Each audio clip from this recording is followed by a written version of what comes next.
시간에 우리 귀한 목사님 소개해 드리겠습니다. 우리 김영길 목사님은 우리 라팔마에 있는 감사하니 교회를 우리 35년 동안 교회를 정말 건강한 교회로 성장시키시고 개척하시고, 그러니까 83년도 3월에 개척을 하셔서 35년 동안 얼마나 건강한 교회로 성장했는지, 그 지역의 믿는 자들뿐만 아니라 믿지 않는 자들, 이웃들을 향해 사랑을 실천하는 교회로 성장시키셨고, 또 그 주위에 있는 젊은 목회자들이 정말 존경하는 목회자 상으로서 항상 존경한 마음을 표하는 귀한 목사님이십니다.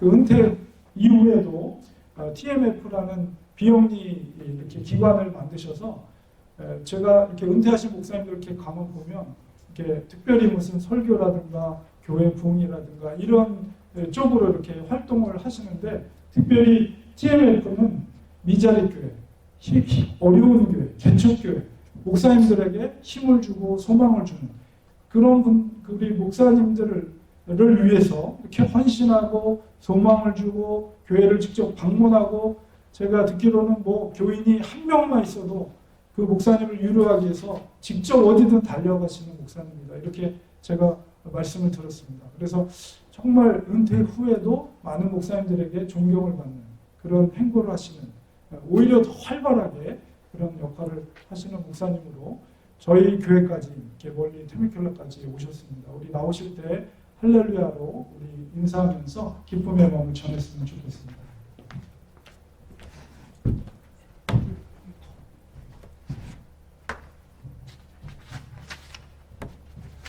할렐루야. 할렐루야. 네.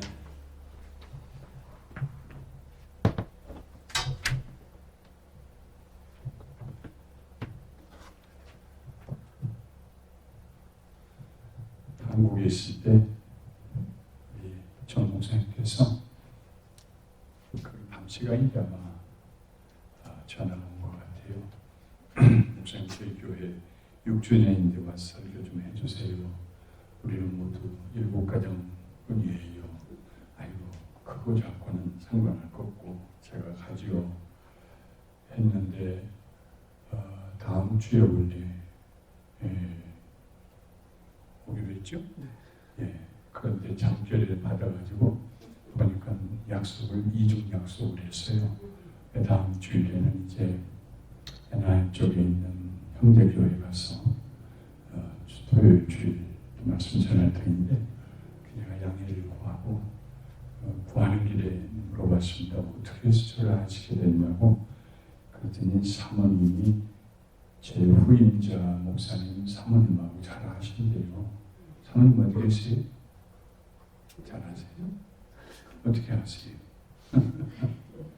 하여튼 우리 제 후임자 목사님 사모님은 얼마나 발이 넓으신지 아무한테나 얘기해가지고 그냥 내가 코가 껴가지고 거기도 가고 저기도 가고 그러는데요.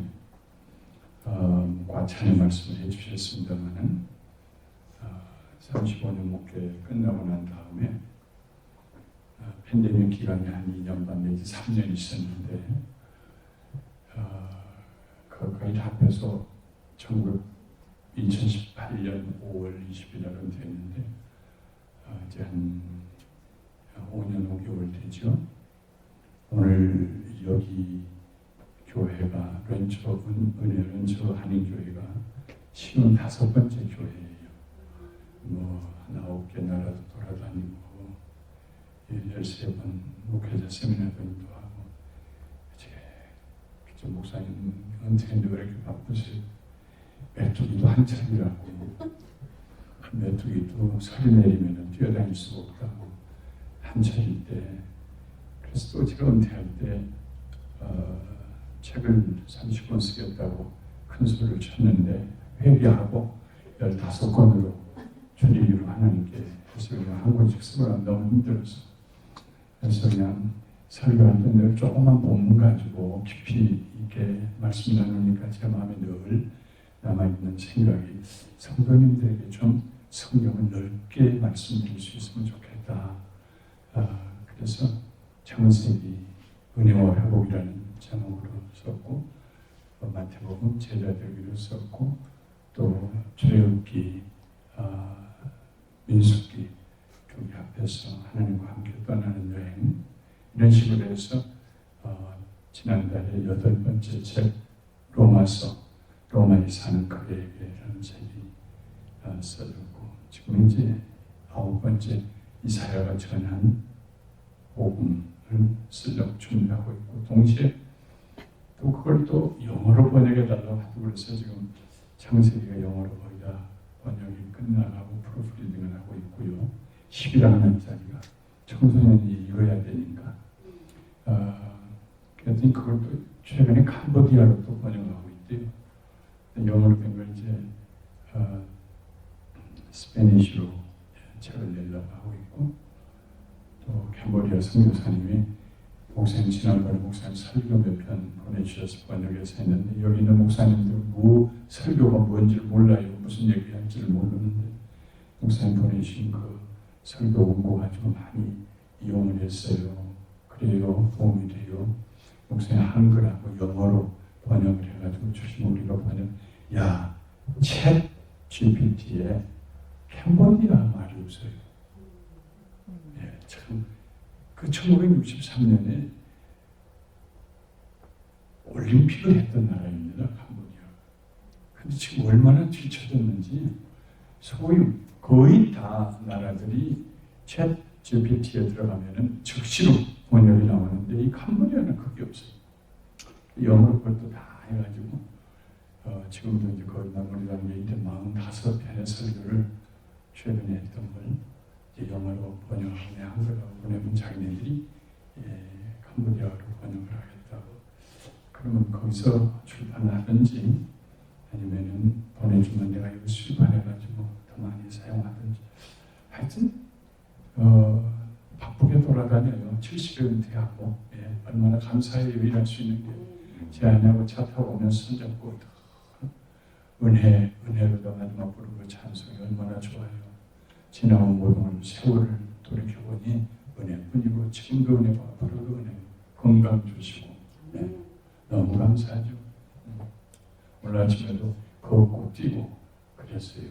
그리고 열심을 내가지고 온다는 것이 그만 집에서 9시 15분에 출발하니까 12시에 되니까 2시간 45분이면은 가끔 여기가 잘 막히거든요. 15분이.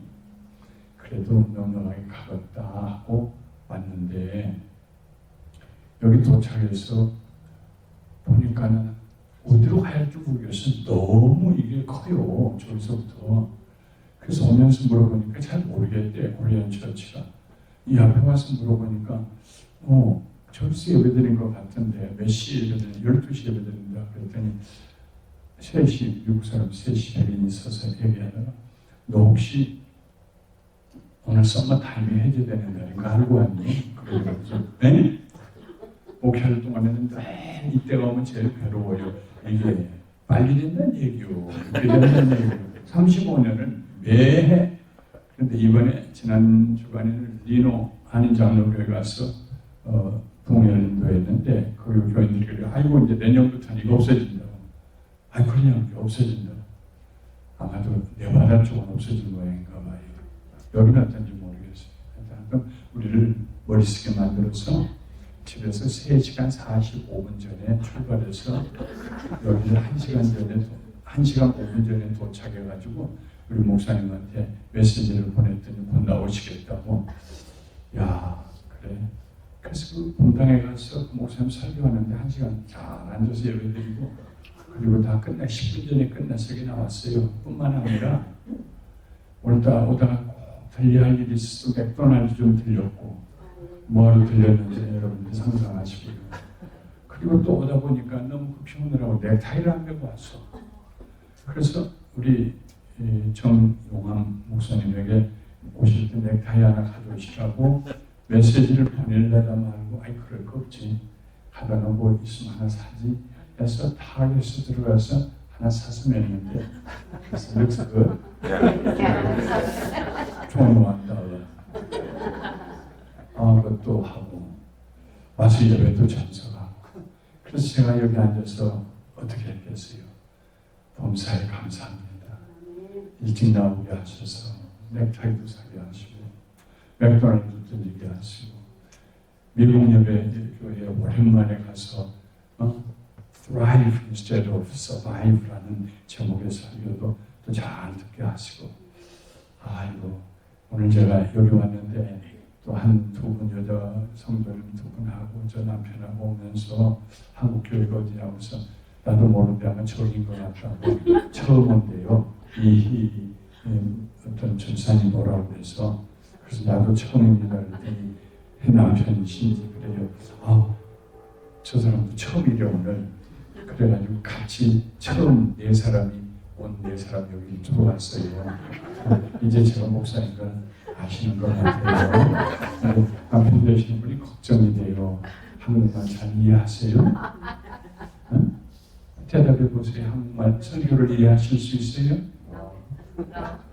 어려우면은 오늘 저희 밖에 제가 책을 8권, 가정집까지 9권을 국난에서 다 출판했는데 국난 출판사에서 인쇄 들어가기 직전에 판을 PDF 판으로 나한테 보내라 그래서 내가 그 PDF 판을 다 지금은 이제 알라딘 가면 살 수 있어요. 한 10불이면 사서 읽을 수 있는데 미국에서 달러로도 우선가 좀 얼마 들지 모르겠습니다. 그러나 아마 여러분들이 저기 뒤에 목사님 이따가 종이를 하나 주시고 이름 쓰시고 꼭 이메일 주소를 아주 따박따박 써주셔야 돼요. 그렇지 않으면 제가 잘못 보내드립니다. 이메일 주소를 써주시면은 제가 여러분들에게 제 PDF판 9권의 책을 보내드릴게요. 집에서 읽으시고 눈이 나빠서 책못 읽어요. 걱정하지 마세요. 그 좀 150%, 200% 늘리면 글씨가 크게 보여서 집에서 읽으실 수 있고 또 I have this translated already in English, so I will send to you through email if you leave your email over there. Yeah, so don't worry about it. Think everything's other than my sermon preaching. You don't need to pay attention to it. 설교하기 전에 10분이나 얘기했네요. 오늘은 여러분 특별한 날이니까 제 설교 한 45분쯤 될지 몰라요. 용서하시고 너무 길어요? 그거니 내가 45분 된다고 그러니까 그래. 한국말 잘해요? 조금 leave your email address. I'll send to you the transcription. Okay? 하나님이 운명전에 세우신 아름다운 교회에 와서 주의 말씀 나눕니다. 좋은 십자가 뒤에 감추시고 직접 주의 자녀들의 마음에 말씀하여 주시옵소서. 예수님의 이름으로 기도하옵나이다. 아멘. 모든 사람들은 집을 지을 때 제일 먼저 블루 프린트부터 준비합니다. 청사진이 없으면 지을 수가 없어요. 하다못해 돼지 운막 하나를 지어도 머릿속으로 높이는 얼마고 앞에 기둥하고 뒤에 기둥의 높이를 어떻게 해야 기울기가 잘 되어서 빗물이 잘 빠질까? 어떻게 하면 공기가 잘 통해서 병들지 않게 할까? 뭐 여러 가지 머릿속에 생각을 해요. 그게 바로 말하면 청사진이에요. 우리가 교회 세우려고 합니다. 그러면 사람들이 그냥 생각하기를 어떤 재료를 세우려나, 얼마나 크게 하려나, 몇 층으로 하려나 이런 생각을 하겠죠. 근데 예수님께서 내가 내 교회를 세우리라 하고 말씀하실 때 예수님이 가지신 청사진은 그런 물질적인 거 아니었어요. 벽돌로 할까 아니면 무슨 돌로 석조 건물을 세울까 흑벽돌로 찍어 세울까 이런 거 걱정하지 않았어요. 왜냐하면 예수님의 청사진은 달랐어요. 오늘 우리가 읽은 마태복음 16장 15절 이하에 보면 예수님이 교회를 세울 때 어떤 교회를 세우려고 어떤 청사진을 가지셨을까? 이게 나와 있어요. 예수님이 세상에 오셔서 하신 일은 딱 두 가지입니다. 하나는 우리를 구원하시기 위해서 십자가 위에서 그의 몸을 내놓으시고 죽으신 것. 죽으신 거예요. 내가 온 것은 섬김을 받으려 함이 아니라 도리어 섬기려 하고 많은 사람을 위하여 내 목숨을 대속제물로 주려 합니다. 죽으시기 위해서 오신 거예요. 죽으시고 부활하시고 그의 이름을 믿는 자들, 그의 이름을 부르는 자들을 구원하시기 위해서 오신 거예요. 그 첫 번째 일. 두 번째 일은 교회 세우시기 위해서 오셨습니다. 물론 병든 자도 고치시고 기적도 행하시고 갈릴리 바다 위도 걸으시고 귀신도 내쫓으시고 여러 가지 하셨지만 그건 부수적인 일이고 정말 저 두 가지 예수님이 하시기 위해서 세상에 오신 두 가지 가장 중요한 일은 무엇입니까? 그의 목숨을 우리의 대속제물로 십자가 위에 주시기 위해서 그의 교회를 세우시기 위해서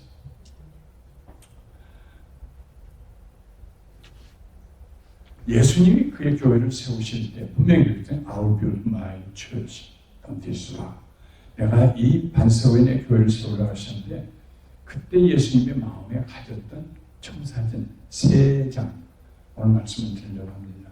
첫째로 교회에는 하나님의 계시가 임해야 한다는 것입니다. 예수님이 생각할 때 하나님의 계시가 임하는 교회여야 된다. 아무리 교회 건물이 좋고 많은 사람들 프로그램이 좋아도 거기 하나님의 말씀이 없으면 하나님이 하고 싶은 말씀이 들리지 않는다면 그건 다른 종교지 교회가 아니라는 것입니다. 예수님께서 세 번을 물으셨습니다. 너희는 나를 누구라 하느냐? 베드로가 대답합니다. 주는 그리스도시요 살아계신 하나님의 아들이십니다. You are the Christ, the Son of the living God. 아무도 예상하지 못한 대답입니다. 아마 베드로 자신도 깜짝 놀랐을 것입니다. 자기가 그 대답해놓고 예수님 말씀하셨어요. 바요나 시몬아, 요나의 아들 시몬아, 네가 복이 있도다. 이를 너에게 알게 한 이는 혈육이 아니고 하늘에 계신 내 아버지시다. 세상에 있는 누구도 너에게 이 진리를 알게 해줄 사람이 없다. 하늘에 계신 내 아버지가 너에게 알게 해주셨다. 그래서 네가 복이 있다 그랬어. 이것이 바로 하나님의 계시입니다. 계시는 우리가 전혀 모르고 있던 진리를 보여주시고 깨달을 수 있도록 이해시켜 주시며 믿고 고백할 수 있도록 도와주시는 것입니다. 하나님의 계시가 임하면요, 그냥 어디 스피커에서 말소리 나오는 것처럼 끝나는 게 아니라 그 소리가 우리에게 들려서 깨닫게, 진리를 깨닫게 하시고 그리고 믿을 수 있도록 우리를 도와주신다. 하나님의 계시는 우리를 믿는 데까지 끌고 가시는 거예요. 그게 계시예요. 초자연적인 능력이에요. 하나님께서는 베드로에게뿐만 아니라 우리에게도 주님의 하나님의 아들이시며 우리를 구원하시는 주님이라는 사실을 깨닫게 해주셨습니다. 그래서 여기 모두 앉아있는 겁니다. 우리가. 예. 성경은 하나님의 기록된 계시입니다. 지금도 하나님의 성경을 통해 우리에게 말씀하십니다. 열린 마음으로 성경을 읽는 성도들에게는 그 말씀이 깨달아집니다. 그 말씀으로부터 강력한 영적 에너지가 나옵니다. 마치 뜨거운 용광로에다 부풀어진 쇠를 넣은 다음에 벌겋게 달궈진 다음에 왕치질을 해서 반드시 펴는 것처럼 말씀이 우리를 바꿔놓습니다. 말씀의 능력이 있어요. 디모데후서 3장 16절 17절의 모든 성경은 하나님의 감동으로 된 것으로 교훈과 책망과 바르게 함과 의로 교육하기에 유익하니 이는 하나님의 사람으로 온전하게 하며 모든 선한 일을 행한 능력을 갖추게 합니다. 능력이 어디서 나오냐? 하나님 말씀에서부터 나와요. 어떤 능력이요? 선한 일을 할 수 있는. 우리 속에 선한 게 없잖아요. 남 잘된 거 보면 불편하고 용서하기 힘들고 참 우리 자신을 우리가 살펴보면 별로 그렇게 좋은 존재는 아닌 것 같아요. 그런데 우리로 하여금 살면서 선한 일, 좋은 일, 남에게 도움이 되는 일, 이걸 할 수 있는 이기주의가 아니라 이타주의로 다른 사람을 위해서 일을 할 수 있는 능력을 우리에게 주신다. 그 능력이 어디서 오느냐? 하나님 말씀에서요. 왜? 하나님 말씀이 있다 보면 그 말씀에서 교훈이 나와요. 레슨이. 그래서 할렐루야 내가 이 말씀대로 살아야겠다 했는데 한 달 지나고 두 달 지나면 여전히 우리 옛사람이 나와서 그 교훈을 잊어버려요. 그리고 비뚤어져요. 다른 잘못된 생각해요. 저주하는 생각이에요. 그 사람 잘못된 소식 들어오면 기쁘고 이런 아주 내가 봐도 왜 이럴까? 예, 그때 보통 사람들은 그냥 조금 양심의 가책을 느끼다가 사라지겠지만은 우리 예수 믿는 사람들은 책망을 받게 돼요.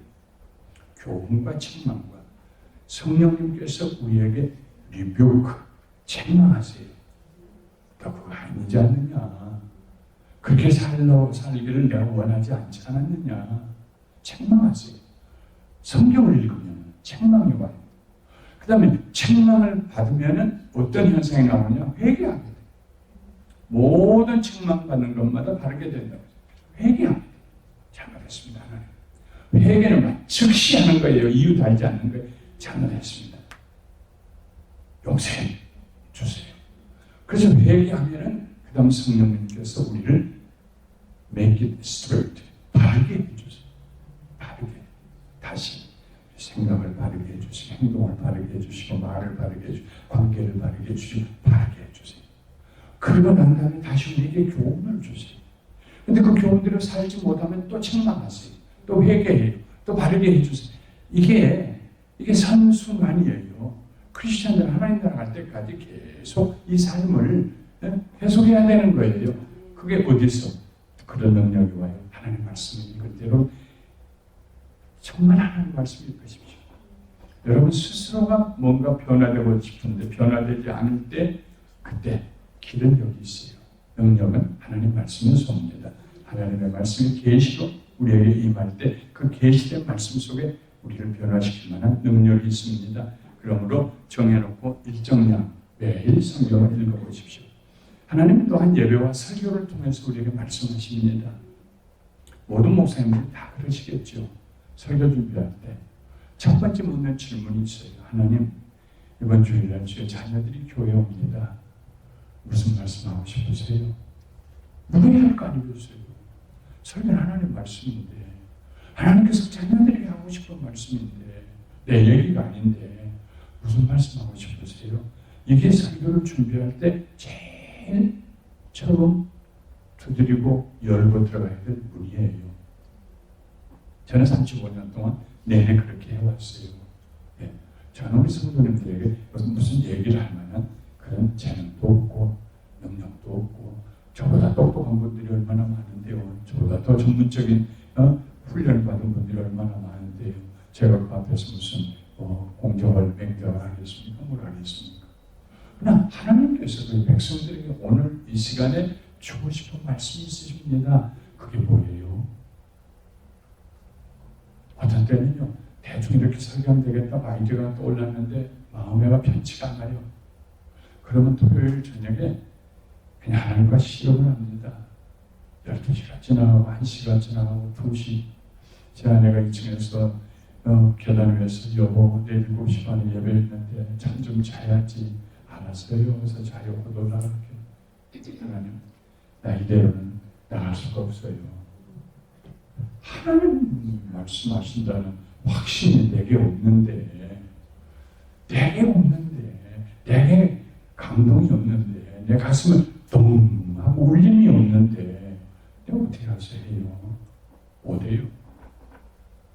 하나님 저 좀 도와주세요. 3시가 되고 4시가 되고 5시쯤 될 때 열린 문으로 찬바람이 싹 들어와요. 많은 내용도 아니에요. 어떤 때는 단어 하나 내지 2개 혹은 한 패러그래프 정도 전혀 새로운 뉴 아이디어가 머릿속에 들어오기 시작해요.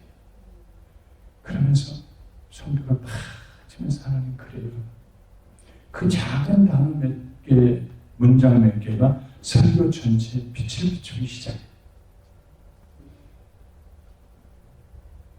5시부터 타이프라이터를 컴퓨터를 다시 치기 시작한 오후를 그리고 6시에 들어가 45분 잠자고 하나님이 도와주시는 45분만 자도 얼마나 개운하게 자는지 몰라요. 일어나 샤워하고 달걀 하나 먹고 그리고 교회 바로 와서 7시 반에 예배드리고 9시 반 예배드리고 11시 반 예배드리고 3부 설교를 다 마치고 오후에 일까지 다 마치고 집에 들어가도 날아갈 것 같아요.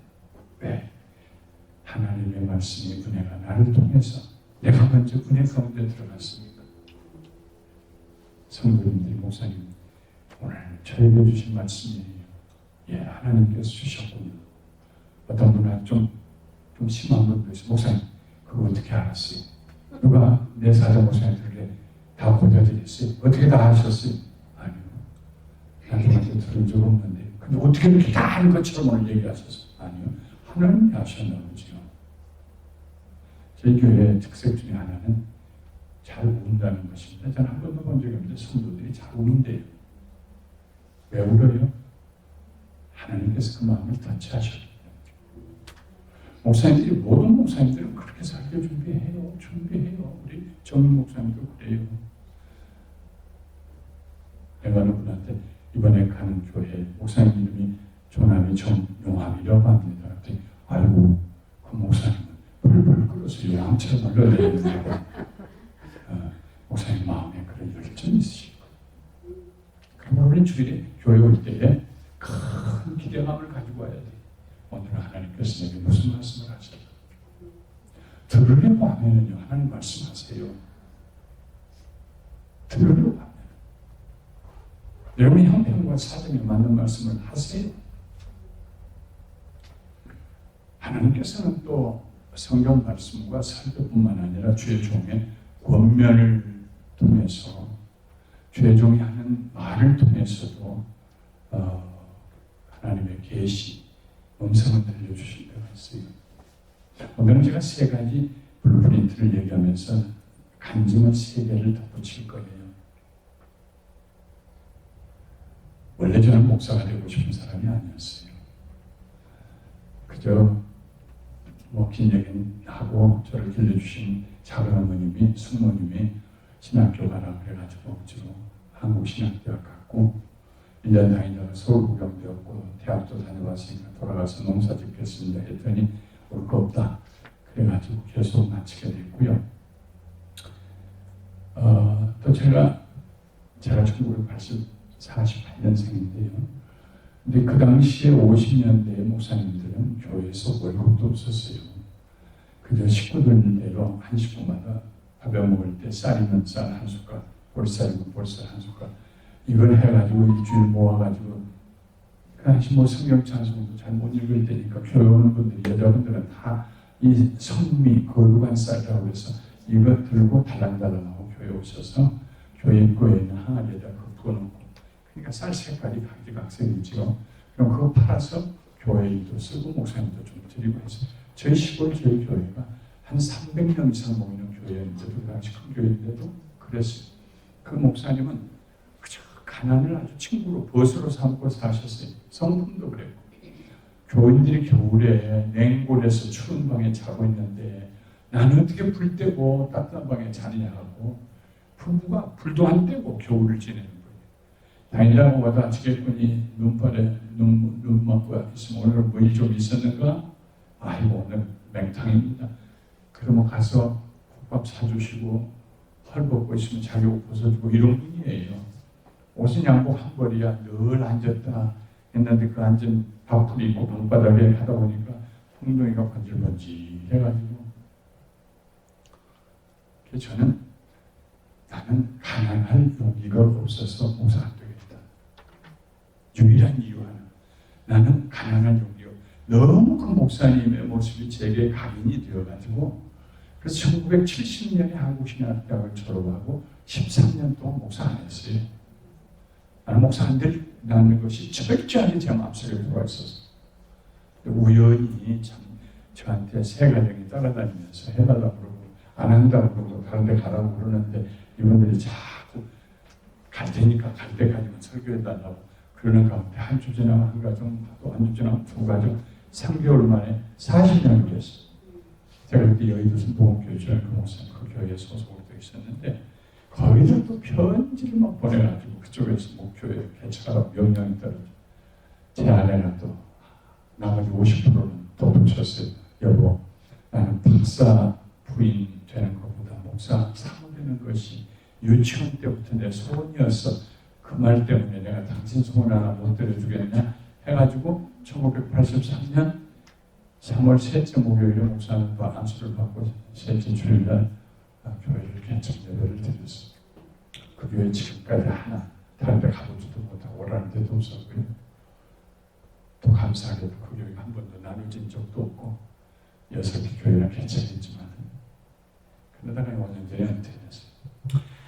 교회를 개척한 지 2년쯤 되었을 때입니다. 참 어려웠어요. 처음 개척교회 개척. 그런데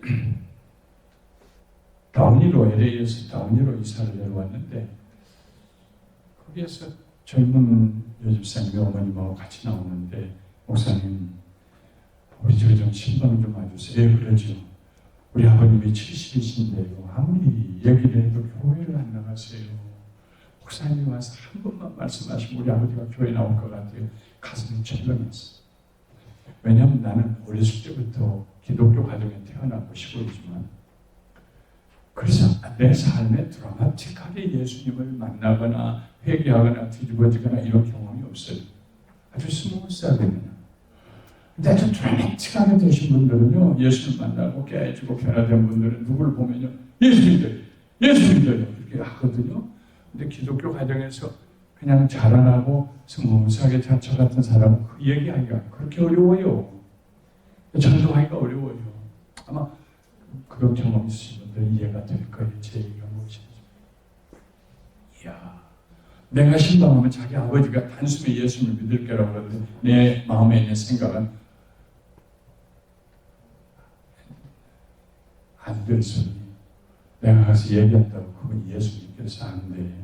이런 생각이 이미 딱 부정적으로 결정이 됐어요. 근데 아주 그러니까 안 갈 수가 없잖아요. 8월 중순에 햇빛이 뜨거운데 신방을 갔어요. 아이고 우리 목사님 오셨다고 그 어머니하고 따님은 부엌으로 과일 갖고 들어가시고 그리고 이제 제 아내하고 저하고 가서 이렇게 앉으면서 김 선생님 안녕하세요 했거든요. 그럼 난 이렇게 보더니 고개를 휙 돌리시더라고요. 처음부터가 이게 잘못 맞아요. 단추가 잘못 끼워져서 지금 같으면 들어가면서 손 비비면서 아이고 아버님 안녕하세요. 건강해 보이시네요. 아유 하고 좀 얘기를 시작할 텐데 이게 37살짜리 제가 35살 목표를 시작했는데 37살짜리가 70대신 할아버지 앞에 가서 목 빳빳하게 세우고 김 선생님 안녕하십니까. 부인과 따님이 다니는 교회 김영길 목사입니다. 이래서 속이 뒤틀리셨나. 하여튼 고개를 확 외면하시더라고요. 그 다음에 이제 얘기를 좀 해보려고 하는데 이게 좀 래퍼가 형성이 돼야 뭐 얘기가 될 텐데 안 돼요. 또 내가 얘기하는 것마다 핑퐁하는 것처럼 그냥 받아내시니까 이게 좀 여유가 있어야 내가 얘기하고 난 다음에 그 다음 할 얘기를 좀 생각하고 이렇게 하겠는데 그렇지 않으면 어색한데 얼마나 부인하고 따님이 우리 교회 나오시는데 교회 좀 오십시오. 아니 일 없어. 난 내 친구 딸년이 결혼한다고 해서 가봤더니 그게 교회라고 합니다. 그게 처음이자 마지막이요. 우리 모두 죄인이잖아요. 용서받으시고 해야죠. 나는 남에게 죄를 지은 적도 없고 다른 사람이 나한테 죄를 지게 한 적도 없어. 이렇게 여유 없이 그냥 다 받아치니까 내가 쫓겨가지고 마지막에 내가 써야 할 말을 아주 일찌감치 내놨어요. 김 선생님, 우리 모두 다 세상 떠나고 죽게 돼 있어요. 죽으시면 천국 가셔야죠. 얼마나 지혜가 없어요. 젊은이가 나이 드신 분 앞에 앉아서 당신 죽을 거야. 죽으면 어디 가려고 그러세요. 이 얘기를 했으니까. 그래서 그랬는지. 나는 그래서 기독교가 실소. 기독교는 아편이요. 가만히 있어봐. 내가 저 얘기 어디서 들었는데 기독교 아편이라는 얘기 어디서 들었지? 하고 생각하는데 원래 뭐 생각할 틈도 없어서 그 다음 그분의 입에서 나온 얘기가 나는 막스 레닌주의자예요. 내가 그 말을 다 이해 못할까 싶어서 나요 공산주의자라는 말이에요. 그 당시에는요 공산주의라는 연주할 때가 있어서 1980년대에는요 직장도 못 가질 때입니다. 내 평생에 자기 입으로 내 눈을 똑바로 쳐다보면서 나는 공산주의자예요. 나는 교회가 실수. 교회가 천국 가야 된다고 사람을 몽원주사 놓듯이 해가지고 난 그게 싫어요 하는 분은 처음 만났어요. 또 할 얘기가 없어요. 내가 공산주의가 잘못됐다는 걸 논리적으로 설명할 만큼 사상적으로 내가 연구해 본 적도 없고 옆에 있는 아내를 툭툭 쳤습니다. 여보, 일어나시오. 뭣도 모르고 일어나서 둘이 나갑시다. 그때 그 어머니하고 따님이 쟁반에다 과일을 잔뜩 가지고 나오면서 목사님 왜 일어나세요? 왜 일어나세요? 예, 갑니다. 그리고 그쳐 나왔어요. 신발을 신고 나와서 맑은 하늘을 쳐다보면서 제가 그랬어요. 하나님 시원하세요? 보기 좋으세요? 내가 그러니까 목사 안 한다고 그랬잖아요. 목사가 이렇게 처참하게 말문이 막혀서 나오는 거 보시고 좋으세요? 그 수요일 굉장히 우울했어요. 목요일도 우울했어요. 금요일도 토요일도 어떻게 설교 준비를 했는지 모르지만 해야 되니까 사람을 속상해도 애 정맥이기 위해서 엄마가 음식 먹는 것처럼 준비를 하고 주일날 섰습니다. 이것이 한 4배 정도 되는 미국 교회를 위해서 보는데 나가는 길이 가운데 하나밖에 없어요. 일어나서 예배인들 하려고 이렇게 섰는데 가운데 줄이 있고 양쪽으로 사람들이 앉아있는데 그때 교인이 뭐 한 2년 됐는데 한 150명 이렇게 봉했어. 내가 잘못 봤나? 저 뒤에서 왼편에서 3번째 줄 복도 쪽으로 그 공산주의 할아버지가 와서 앉아있는 거예요. 여러분 권사님은 아멘 할 수 있지만 나는 얼마나 속이 놀랬겠어요. 저분이 왜 저기 와서 앉아있지? 예배 끝나고 내가 축도 끝나고 나면은 한 사람 내가 먼저 가서 인사해야 할 텐데 뭐라고 인사해야지? 그럴 줄 알았으면 조금이라도 과일이라도 먹고 앉아서 쉰소리라도 하다가 나올 걸. 물론 이분은 교회도 모르고 예배도 모르고 신방도 모르니까 목사님 와서 몇 마디 하고 그냥 가는 것인가 보다 그걸로 알고 계시겠지만 그 뒤로 그 부인하고 따님한테도 한 번도 전화 안 했어요. 내가 너무 눌려서 저분이 왜 와 있지? 하여튼 예배 드렸어요. 예배 끝날 때 좀 축도를 하면서 어떻게 악수를 해야 되나. 그리고 축도를 하고 눈을 떠보니까 고맙고 감사하게도 가셨어요. 그 다음 주에 또 오셨어요. 물어보지도 못했어요. 어떻게 오시게 됐냐고. 그 가족들한테. 제일 죄가 있었어요. 또 악수하기 전에 가셨어요. 고맙게. 3번째 주에 또 오셨어요. 이번에 안 가셨어요. 그래서 떨리는 마음으로 가서 손을 잡고 인사를 하려고 하는 손을 악수를 하는데 이분이 내 손 두 손으로 내 손을 꼭 잡고 그리고 고개를 왼쪽으로 이렇게 틀으시면서 하신 말씀이 그 목사님 말씀 듣고 보니까 세상에 나 같은 죄인이 없군요. 아주 목소리가 허스키해요. 누가 그분으로 하여금 죄인이라는 걸 알게 하셨나요? 저는 설교하면서 어떤 사람을 지목하고 이 사람은 그 다음에도 나올 테니까 공산주의에 대해서 얘기 좀 이런 설교를 35년 동안 해본 적이 없어요. 하나님 무슨 말씀하고 싶으세요? 부터 설교를 시작했으니 준비했으니까 한 번도 어떤 분을 내가 설교로 좀 바꿔놔야겠다 그런 생각으로 설교를 한 적이 없어요.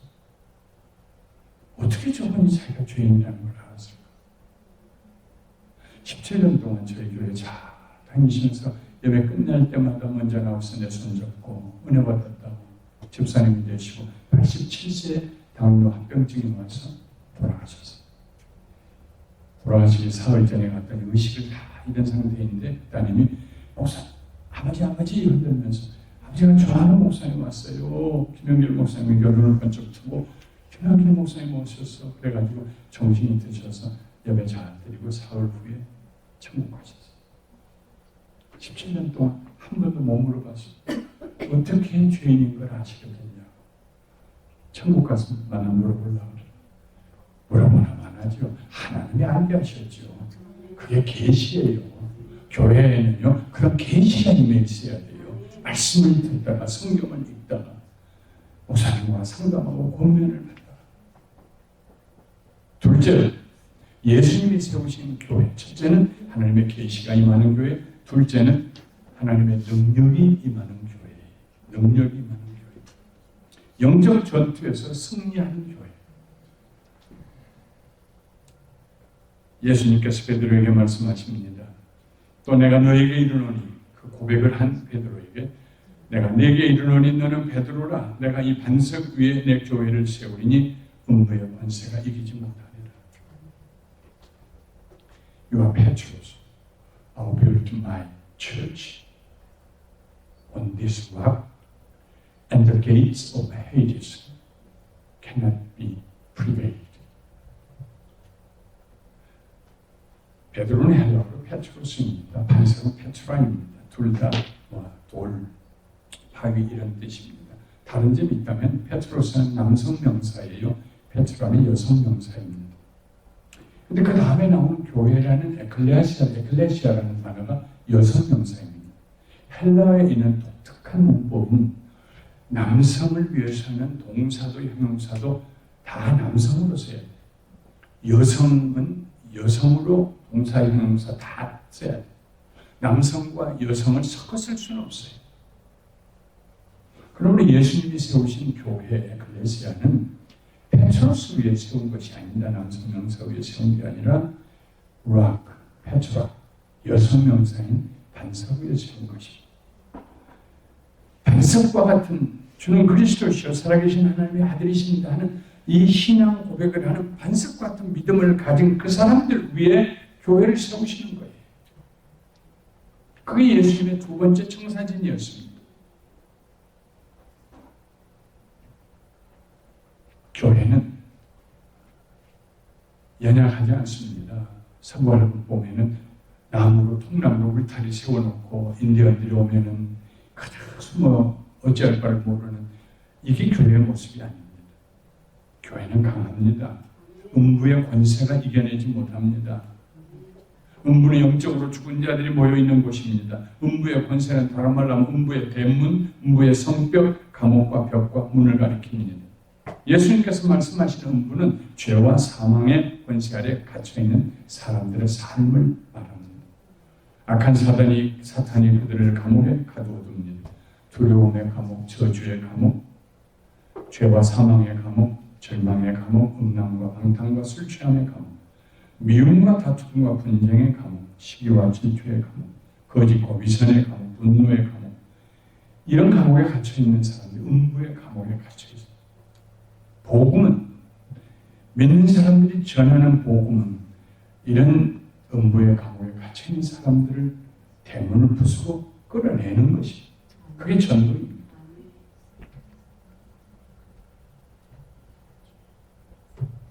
오늘날 우리 교회들이 능력을 해오게 합니다.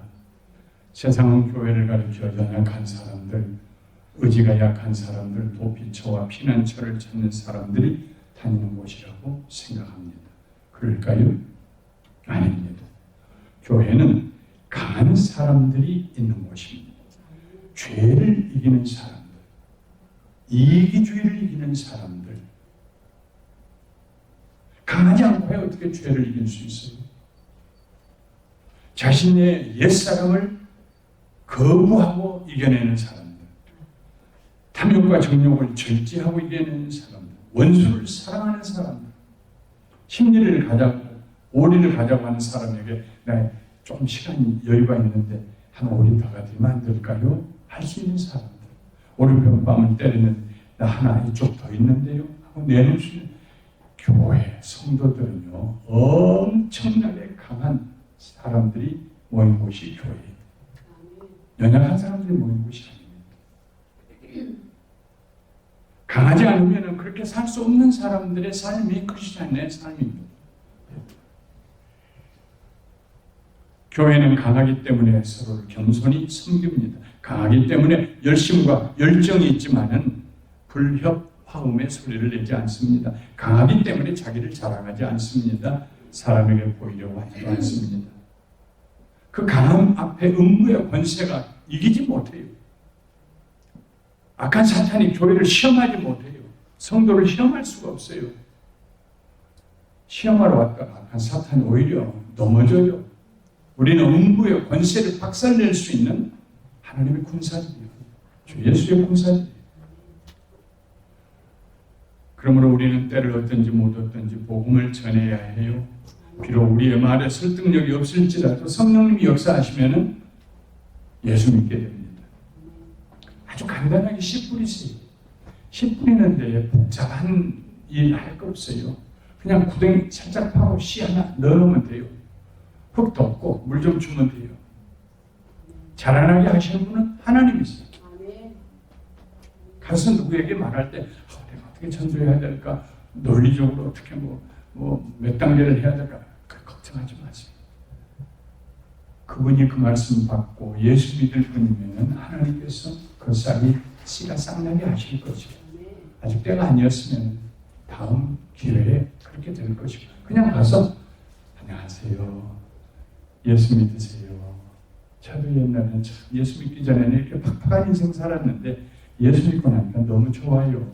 예수 믿으세요. 그 말만 하세요. 조금 관심 보이시거든 우리 교회요. 저 왼쪽 교회 빌려보는데요. 와서 너무 좋아요.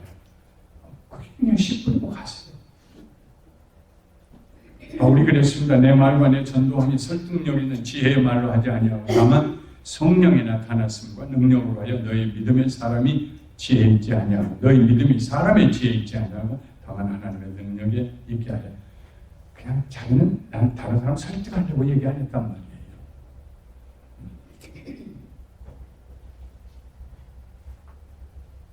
교회를 개척하고 한 5, 6년쯤 지났을 때요. 그런데 어떤 분이 와서 저에게 그래 목사님 큰일 났어요. 저는 목회하면서 누가 큰일 났다고 와서 얘기하면 그 얘기가 제일 듣기 싫어요. 큰일이 어딨어. 하늘 아래 왜지. 하나님 우리와 함께 하시는데 뭘 이렇게 죽을 일이라고 큰일이라고 할 거면 그래 왜요? A라는 집사가 B라는 집사한테 사업상 $10,000를 받아야 되는데 안 준다고 그래서 고소했대요. 그건 큰일이에요. 교회에서 말이죠. A라는 집사님이 세상 법정에다가 B라는 집사님에게 받을 돈 $10,000가 있는데 안 준다고 고소를 했어요. 교회에 그 소문이 나가요. 그러면 그 A라는 집사님 편에 든 사람들이 생기지 않겠어요? 아이고 받아야겠구만. $10,000 얼마나 큰데 받아야지 하는 사람들이 생길 거고 또 B라는 사람 집사님 편에 서서 아이고 말 들어보니까 줄 거 없다는데 왜 아이고 그걸 교회 안에서 또 왜 그걸 고소를 해 하는 사람이 생길 거고 가운데 있는 사람들은 아이고 교회가 이렇게 시끄러워서 난 싫어 하고 떠나는 사람도 생길 거고 보니까 그 정말 큰일이요. 5, 6년 만에 처음 겪는 일인데 저는 무슨 예수 하나님께 기도만 합니다. 먼저. 그리고 그 기도는 굉장히 심플한 질문으로 시작해요. 주님 어떻게 하면 좋아요? 그분이 잘 아시니까. 이 문제를 해결하실 분도 주님이시니까. 내가 하겠다고 천방지축으로 뛰어다니고 땀 흘리고 설사 그렇게 해서 잘 되고 나면 자랑하고 싶을 거 아니겠어요? 내가? 자랑할 게 뭐가 있어요 우리가? 그래서 기도는 모든 기도의 첫 번째 단어 문장은 주님 어떻게 하면 좋아요? 아시잖아요. 저 좀 모자란 거. 저 지혜 없어요. 큰일 날 것 같아요. 교회 안에 쌈이 일어나면 어떻게 하면 좋아요? 하루를 내내 그 얘기만 하고 기도했어요. 마음속에 성령님께서 그 고소한 A라는 집사를 찾아가라 하는 마음을 주시더라고. 그래 찾아갔어요. 우리 목사님 우리 집에 신방 오셨다. 우리 교회에서 예수 믿었거든요. 저희들 저보다 한 서너 살 아래 나이가. 남편 아주 그들 전체에서 한 7, 8살 아래인 것 같아요. 예. 목사님 우리 집에 신방 왔다고 막 좋아서 그래요. 이 앉아서 간단히 기도하고 난 다음에 눈을 쳐다보면서 그랬어요. 집사님, 아무리 집사님 고소하셨다면서요? 목사님 그걸 어떻게 하셨어요? 교회 담임 목사가 모르는 게 어디 있어? 교회 안에 일어나는 거 다 알지. 목사님 나 억울해 받아야 돼요. 목사님 아시잖아요. 만불이 얼마나 큰 돈인지. 지금도 30년도 더 된 일이에요.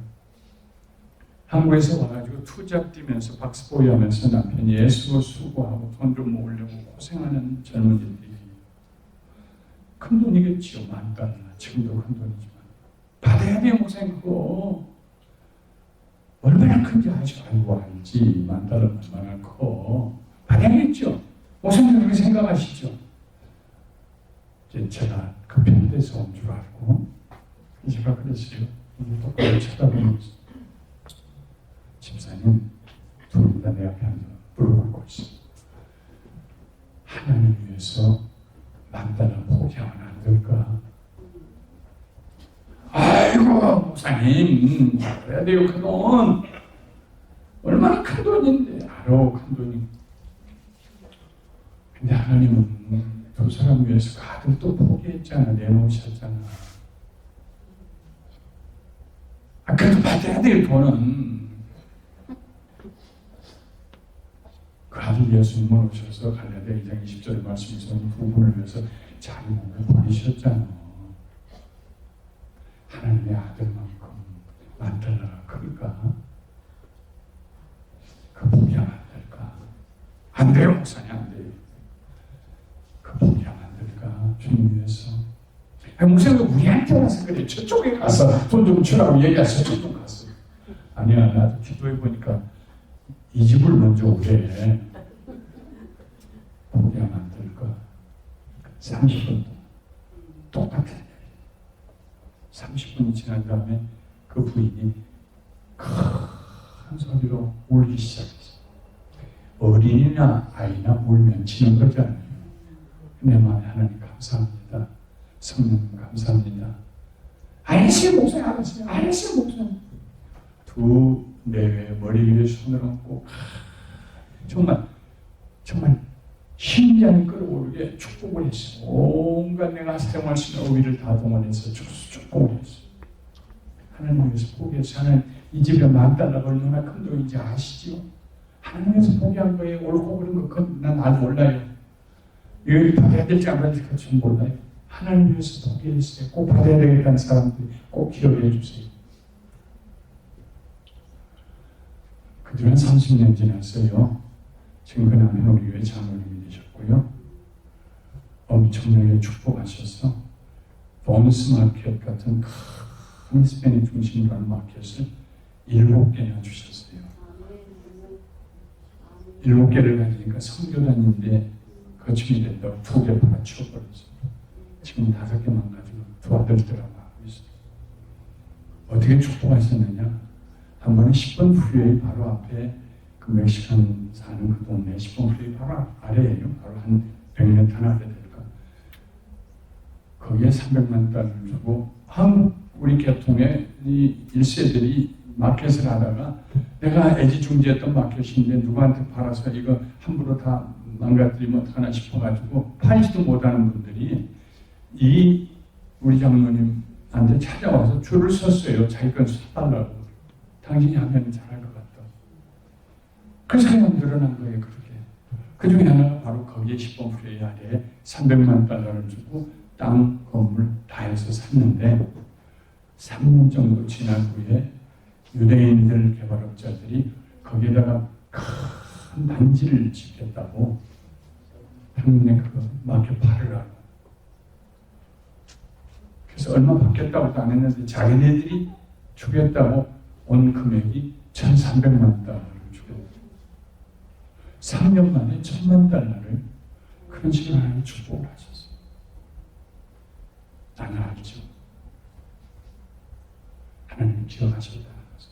그리고 또 그렇게 하나님을 위해서 포기하는 그런 마음을 가지고 신앙생활을 하기 때문에 지금까지도 저를 잘 섬기고 선행이라고.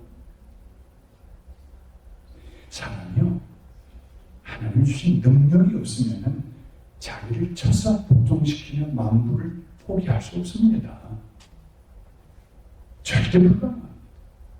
성령이 임하시면, 능력을 주시면, 원수의 진을 회파할 수 있는 능력을 주시면요, 성도들은 자기를 쳐서 복종시킬 수 있는 하나님의 능력을 경험하게 돼요. 교회는 이런 능력을 소유한 성도님들이 모인 곳이에요. 세 번째, 청사진. 하나님께서 계시를 주시고 그 계시가 임할 때 능력이 오고 그 능력이 임할 때 우리는 열매를 맺는데 그 열매가 무엇이냐? 천국 열쇠를 사용할 수 있어요. 하나님께서 그렇게 천국 열쇠를 주셨어요. 그 열쇠로 천국의 곳간을 열어서 축복이 임하게 해요. 내가 누구를 위해서 기도할 때, 축복하며 기도할 때 그 축복이 그에게 임해요. 악한 사탄이 와서 누구를 시험하고 교회를 시끄럽게 한다고 할 때 예수 그리스도 이름으로, 나사렛 예수 이름으로 명하노니 더러운 원수마귀야 묶음을 놓고 떠나가라. 너는 우리 교회에서 차지할 포션이 아무것도 없다. 내 인생 가운데 네가 와서 시비 걸 자리가 없다. 묶음 놓고 떠나가라. I rebuke you in the name of Jesus Christ. 뭐요? 귀신 쫓겨나가요. 사탄이 떠나요. 평화가 와요. 불안이 사라져요. 우리가 천국 열쇠를 주셨어요. 사용하라고. 누구에게요? 베드로의 동상을 보면은 가톨릭에서 언제나 그 동상의 새끼손가락 밑에다가 열쇠 하나 걸어놨어요. 베드로에게 주었다. 물론 예수님 베드로에게 주셨어요. 근데 베드로에게만 주신 것입니까? 온 교회에 주신 것입니다. 모든 성도들에게. 저에게도 주고 여러분들에게도 주셨어요. 그 열쇠 언제 사용해 보셨어요? 그 열쇠 지금 어디에 있어요? 어디 있는지 알고 계세요? 천국 열쇠 주셨는데. 얘기 하나 하고 말씀 마치겠습니다. 은퇴하기 3년 전에 신방을 갔다 오는데 전도사님이 목사님 오후에 바쁘세요? 아니 괜찮아 웬일이요? 아무개 집사님 요즘 교회를 다시 한다고 시작한대요. 네? 그 집사님이 아주 오래된 우울증 환자예요. 제가 알기로만 지금까지 40년 이상을 우울증으로 아주 심하게 우울증을. 그 딸은 버클리를 졸업하고 수재로 그랬는데 어머니한테 크게 물려받아져가지고 50이 넘었어요. 그 딸이 지금. 그 딸도 심한 우울증 환자가 됐어요. 모녀가 다. 한 3개월 교회 안 보이면 요즘 안 보이고 그 집사님 하면 이불 뒤집어 쓰고 누워있는 거예요. 이제 나 같은 건 살아서 뭐 하는 거예요. 요즘 한 3개월 안 나와요. 집사님. 아이고 또 병이 도졌구만. 은혜 받고 좀 나오면은 또 웃고 그냥 하하하고 좀 하는데 또 병이 또 왔구만. 갑시다. 가서 예배를 드리고 찬송을 힘하게 부르고 박수를 치고 부르고 그리고 기도를 해주고 안수기도를 하고 나니까 얼굴이 밝아져서 이제 나와요 집사님? 이번 주에 나오는 예. 얼마나 귀한 존재인가 아셔야지. 하나님께서 그 아들을 당연히 죽였잖아. 눌리지 말아요. 예수 이름으로 이기고 승리하세요. 그리고 이제 일어났는데 내가 일어나면 주인이 따라 일어나야 할 거 아니겠어요. 안 일어나고 날 이렇게 앉아서 쳐다봐요. 그래서 목사님 이 얘기는 하면 안 되는데 우울증 환자가 하고 싶은 얘기가 있는데 하면 안 된다니 얼마나 답답하겠어요. 하세요. 다시 앉았어요. 아유 안 돼 목사님 하면 안 돼. 괜찮아. 내가 알고 내가 기도할게. 하세요. 쏟아놔야지. 그거 품에 안고 있으면 어떻게 해요? 하세요. 아이고 그 얘기 하지 말라고 그랬는데 훨씬 누구하고 또 관계된 얘기네 이게. 누가 관계됐을까? 누구 때문에 시험 들었을까? 하세요. 괜찮아요. 목사님 그 관계 집사님 있잖아요. 그 집사님 참 착한 분인데 누구 마음 시험들이 하실 분이 아닌데 예 그런데 목사님 저 그 집사님 아니었으면 무슨 일 저질렀을지 몰라요. 우울증 환자가 저지를 수 있는 일이 뭐겠습니까? 뻔하잖아요. 지난 7년 동안요. 제가 너무 마음이 답답해가지고 전화를 걸면은 이분은 한 번도 제 전화를 중간에 끊는 적이 없어요. 제가 똑같은 얘기를 해요. 12시에 전화하면 새벽 2시까지 내 전화 다 듣고 아이고 집사님 미안해 이제 차야겠네 하고 내가 끊어야 그분은 끊어요. 새벽 2시에 잠을 못 이루고 있다가 전화를 집사님 자 얘기 시작하면은 동이 셀 때까지 내 얘기 다 들어줘요. 한 번도 내 말을 자른 적이 없었어요. 내가 알지요. 똑같은 소리 하는 거. 말도 안 되는 소리 하는 거. 근데 계속 들어줬어요. 지난 7년 동안 와서 제 딸을 데리고 나가면서 모든 여성들은 다 아름답고 싶은 법이라면서 제 딸 데리고 가서 사우나 가서 목욕시키고 미장원 가서 머리 해주고 네일샵에 가서 데코레이션 해주고 손톱에다 그리고 돌아왔어요. 고생을 우리 딸 좀 나아졌죠. 그러네. 이름 아주 명랑하게 나보고 인사도 하고 그러네.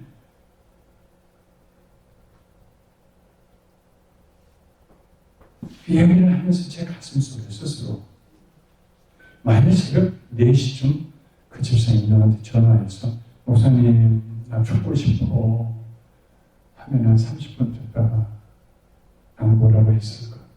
집사님 예수 이름으로 승리해 담대하고 그래도 계속 얘기하는 나 좀 자자 새벽 기도 가야 돼 하고 끊었지 않았을까?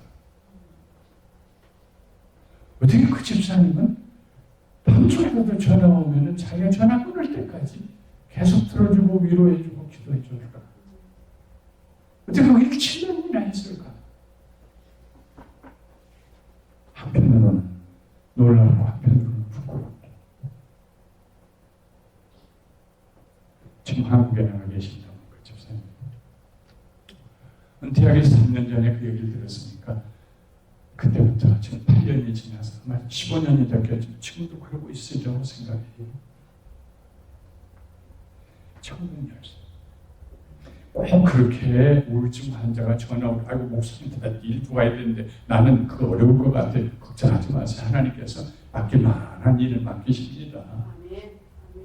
그러나 손에 다른 나 잊어버려도 그 천국 열쇠는 드셔야 돼요. 사랑하셔야 돼요. 누군가 살려야 돼요. 축복해줘야 돼요.